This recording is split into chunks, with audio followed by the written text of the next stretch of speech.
Yo. Let's get on this. See if we can get it done right this time for a change.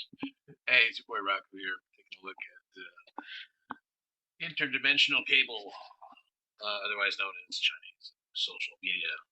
So, a couple of stories here that I thought were kind of interesting um, for the audience, so to speak, if whatever that may be. This was caught my eye, of course, anything with TikTok in Chinese, of course, with his cousin Douyin. I want to check out. This is basically a sales pitch for learning how to hustle on TikTok from their point of view of reposting like Douyin videos, some kind of pyramid scheme of some kind. So you can see that the grind is on, the hustle is on here. Some information, of course, about all about the Pentiums, as Weird Al used to say. This is actually a pretty good one here as well. A lot of different stuff on recent policy and some of the things that are going on that they're concerned about or interested in. Guangzhou, of course, the old tunnel digger there, is doing its job as well. Where was the story that I was kind of poking in on here?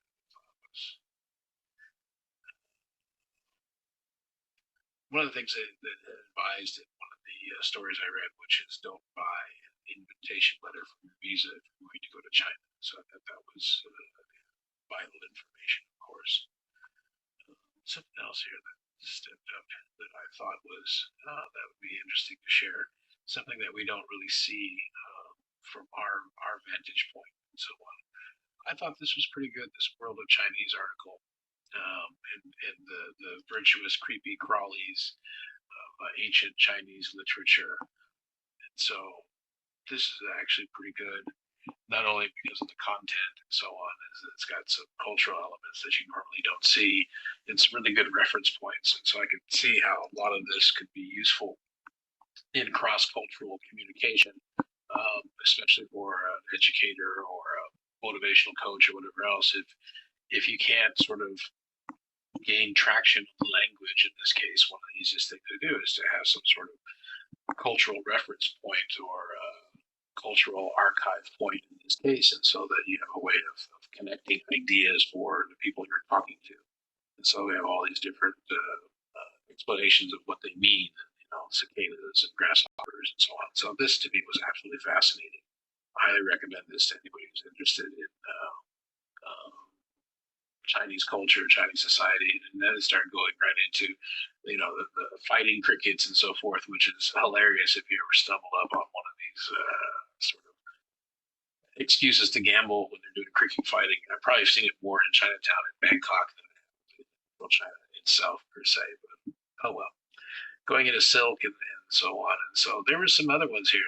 The five idioms about insects and language, which I thought was pretty good for the same World of Chinese subscription. And so again, these type of things like proverbs and Chengyu sort of style thinking is an easy way to make those bridges sometimes with your cultural contact, because it's a frame of reference that you both understand or both relate to. And so maybe not have the exact language to completely express it, but at least you have that reference point. So by context and by gist, sometimes you can convey sometimes complicated ideas through this. Think about the history of Navajo code talkers during World War II. If you take a look at a lot of the code that they used, it was very sort of contextualized for their sort of inner language that they had among their tribe and so forth. And so we know that we develop elements of inner language in relationships, so to speak. And so that is possible to build that up if you have an asset who speaks a different first language than yourself. And so this is a great way to sort of find reference points between you.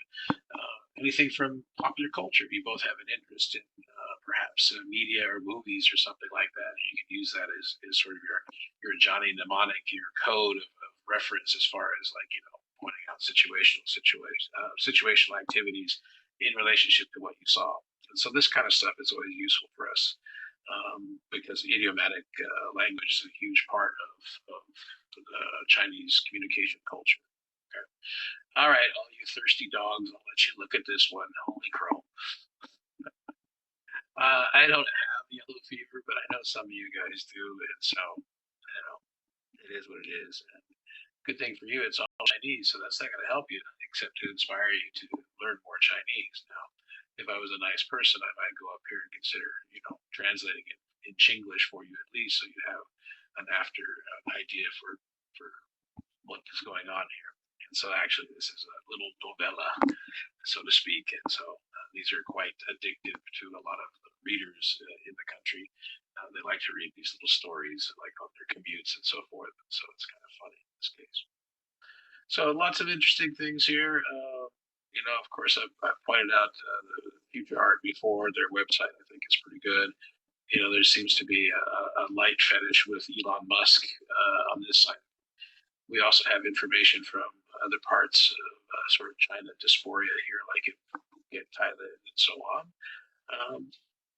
A lot of TEFL information. So, it's just fun to kind of go through here and again, look at things from sort of their lens or their point of view and gain an understanding. One thing I did notice that was of interest to me was going through Douyin, the Chinese version of TikTok, of course, the first one, is that there is a strong presence of Russian female fighters who speak very fluent Chinese and are drumming up the cause, for support of Russia, and so on. So, if you're talking about winning the hearts and minds of the population, probably would be a good idea to, shoot a buhao, putonghua, in a way that they can understand. So, that's my advice on that subject. So, carry on. Yabba dabba doo. Love you too. Bye bye.